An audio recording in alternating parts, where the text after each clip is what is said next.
ભિક્ષા આપવા માટે લક્ષ્મણ રેખા ઓરંગીને ગયા અને સીતા માતાનું હરણ થયું. રૂપાલાજી, રાજકોટમાં તમારી લક્ષ્મણ રેખા છે, બહાર નીકળીને બતાવો.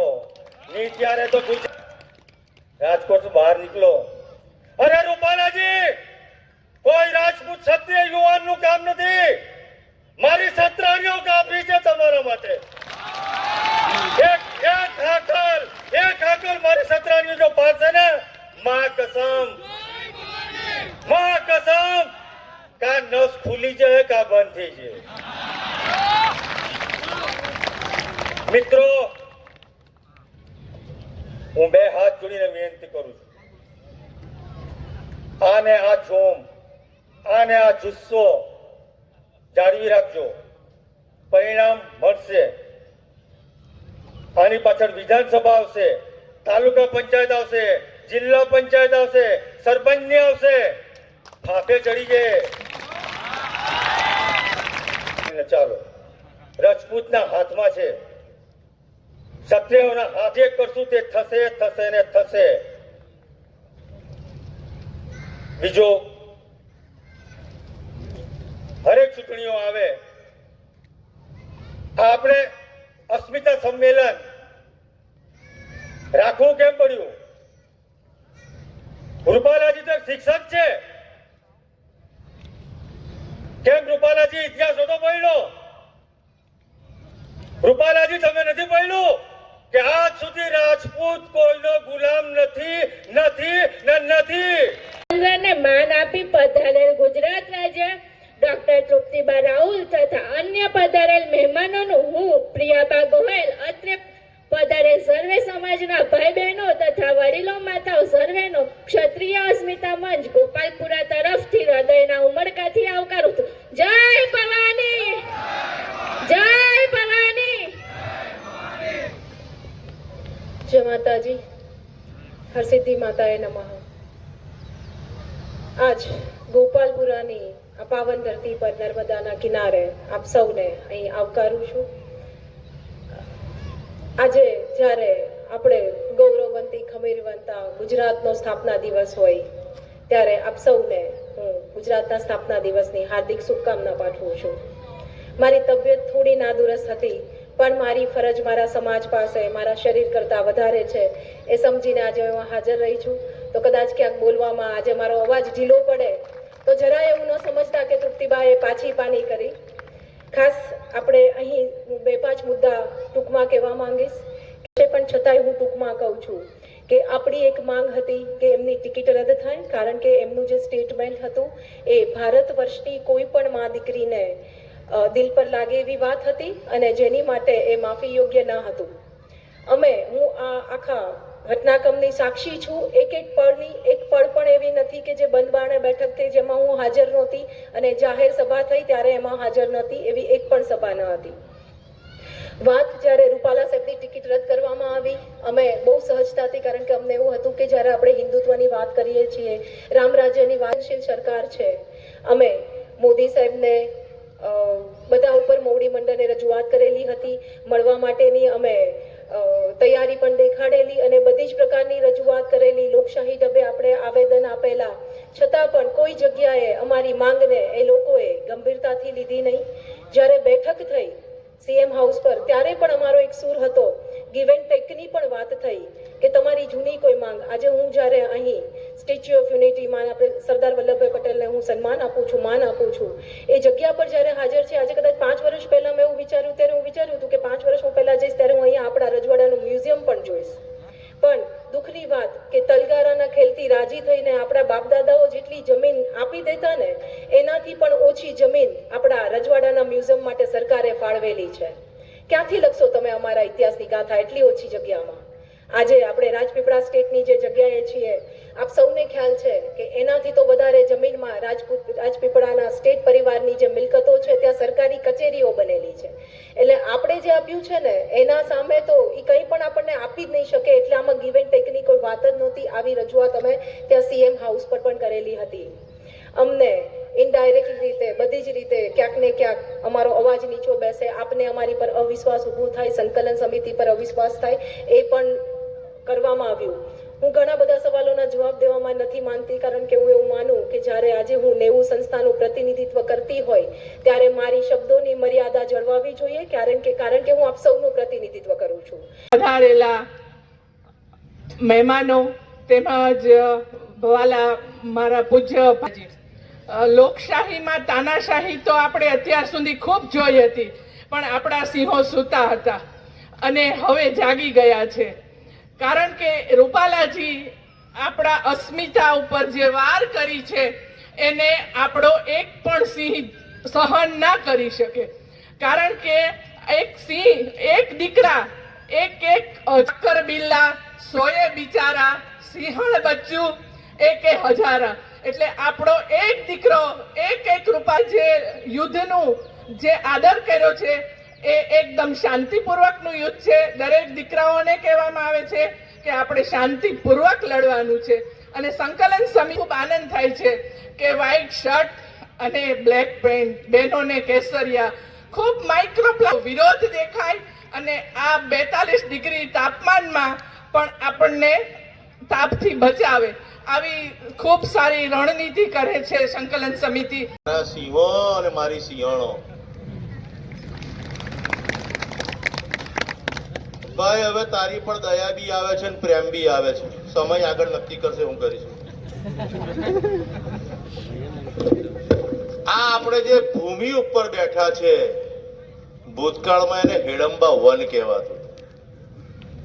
આપણે આજે ભૂમિ ઉપર બેઠા છે એનો ઇતિહાસ તો ખૂબ જ ભારતમાં બહુ ઓછો સ્ટેટનો ઇતિહાસ છે.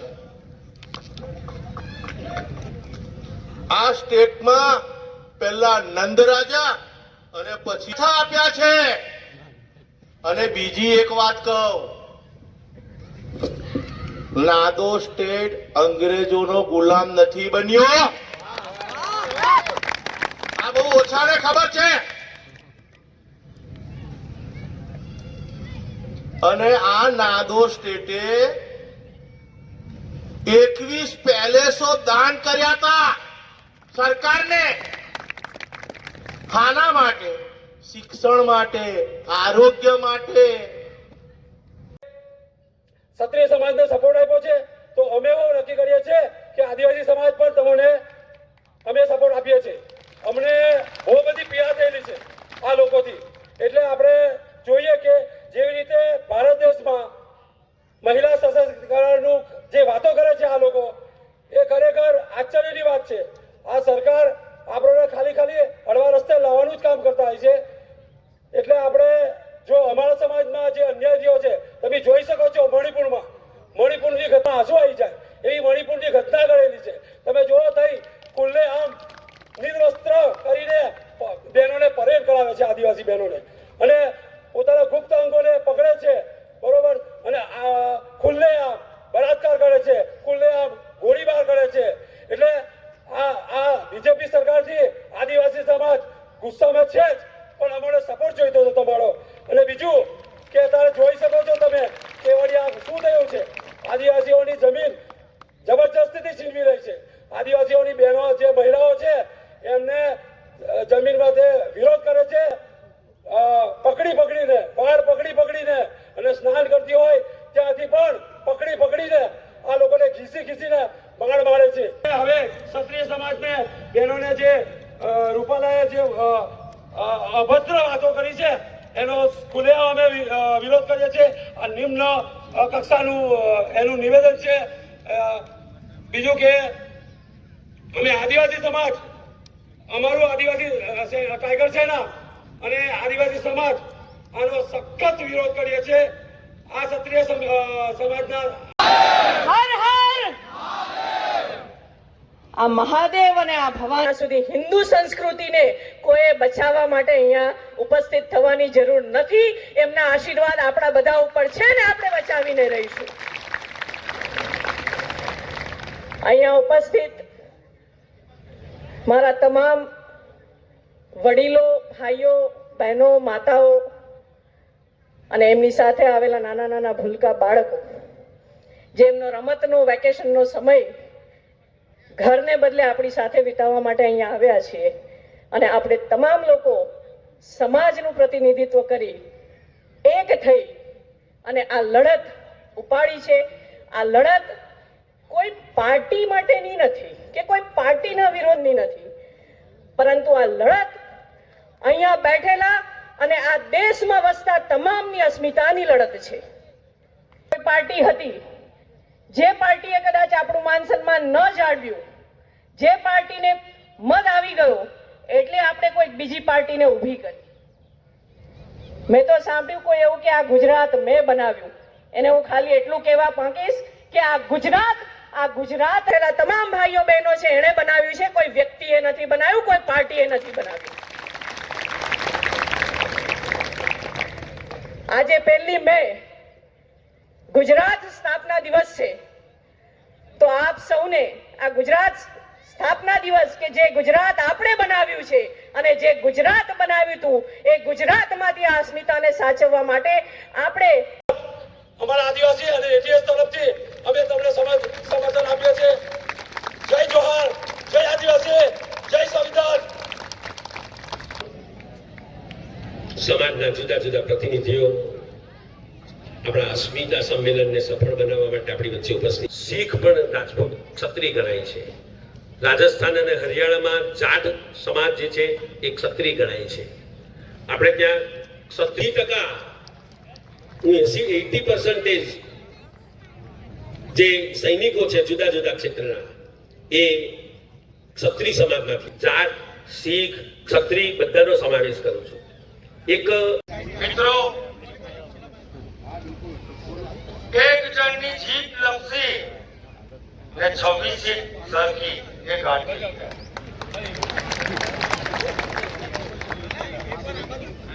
જુદા જુદા વિસ્તારના ગ્રુપ પણ આ રૂપાલાને હરાવવા માટે કટિબદ્ધ બન્યા છે. આપણે આશા રાખીએ તેમાં એમને સફળતા મળે. શીતલબેન ઉપાધ્યાય, જાણીતા એડવોકેટ. અસ્મિતા મહાસંમેલનમાં ગોપાલપુરામાં જે યોજાયું છે ત્યાં એક બ્રાહ્મણની દીકરી તરીકે એક બ્રાહ્મણનું નેતૃત્વ કરતી ગુજરાતના તમામ બ્રાહ્મણો વતી હું આજે અહીંયા ઉપસ્થિત રહી છું. વાત એક જ છે દરેકની કે ચાહે બ્રાહ્મણ હોય, ચાહે ક્ષત્રિય હોય કે ચાહે 18 વર્ણ હોય, અત્યારે આ ભારતીય જનતા પાર્ટીની સરકારે તમામને કચડીને પોતાની તાનાશાહી શરૂ કરી દીધી છે. અને જ્યારે કોઈ મદમસ્ત થઈ જાય, તાનાશાહ થઈ જાય તો એવાને દૂર કરવો એ ક્ષત્રિય ધર્મ પણ છે, એ બ્રાહ્મણ ધર્મ પણ છે. અને જ્યારે બ્રાહ્મણ અને ક્ષત્રિય એક થાય છે ત્યારે જ સુરાજ્ય આવતું હોય છે, ત્યારે જ આ બધા વર્ણો સચવાતા હોય છે ને ત્યારે જ આ બધા વર્ણો પણ સુખી સંપન્ન થતા હોય છે. એટલે આપના માધ્યમથી હું દરેક ક્ષત્રિય અને બ્રાહ્મણ ધર્મના મારા ભાઈ બહેનોને કહેવા માંગીશ, આવો, ઉઠો, જાગો અને ફરી એકવાર જ્યારે દેશને આપની જરૂર પડી છે, જ્યારે સમાજને આપની જરૂર પડી છે, જ્યારે આ અત્યાચાર થઈ રહ્યો છે તો અત્યાચારને નાથવા માટે આપણે લોકશાહીની ઢબે આપણી આ લડત આપીએ અને ભારતીય જનતા પાર્ટીને એ કઈ જગ્યાએ છે અને તાનાશાહી સરકાર જે આપણે જ એને બનાવી હતી એને વિનાશ પણ આપણે જ કરી શકીએ છીએ અને એની શરૂઆત આપણે હવે કરી દેવી જોઈએ એવું આ આપના માધ્યમથી હું તમામને આહ્વાહિત કરું છું. હું ગીતાબા વાઘેલા. આજે ગોપાલપુરામાં જે અસ્મિતા સંમેલન થઈ રહ્યું છે એમાં અમે હાજરી આપી છે અને અમારા રાજપૂતોની અસ્મિતાનો સવાલ જે રૂપાલા સાહેબે કર્યો હતો વાણી વિલાસ, એના માટેનું બહેનો દીકરોની અસ્મિતા માટેનું સંમેલન છે. શાંતિપૂર્વક સંમેલન ચાલી રહ્યું છે અને એમાં એવા સમાચાર આવ્યા કે 101 દીકરાઓ પાલીથી આવી રહ્યા છે, એને રસ્તામાં અટકાયત કરવામાં આવી છે. તો શું કામ એમની અટકાયત કરવામાં આવી? આ રાજપૂતોનું પહેલું એવું સંમેલન છે કે જે શાંતિપૂર્વક અને આટલા દિવસ લાંબુ ચાલી રહ્યું છે. એ દીકરા શાંતિપૂર્વક અહીંયા આવતા હતા તો એમને રસ્તામાં અટકાયો શું કામ કરવામાં આવી? એ દીકરાઓ કંઈ પાકિસ્તાનથી આવતા હતા, કંઈ હથિયાર સાથે આવતા હતા? એ દીકરાઓ ખૂબ શાંતિપૂર્વક આવી અને સંમેલનમાં હાજરી આપવાના હતા.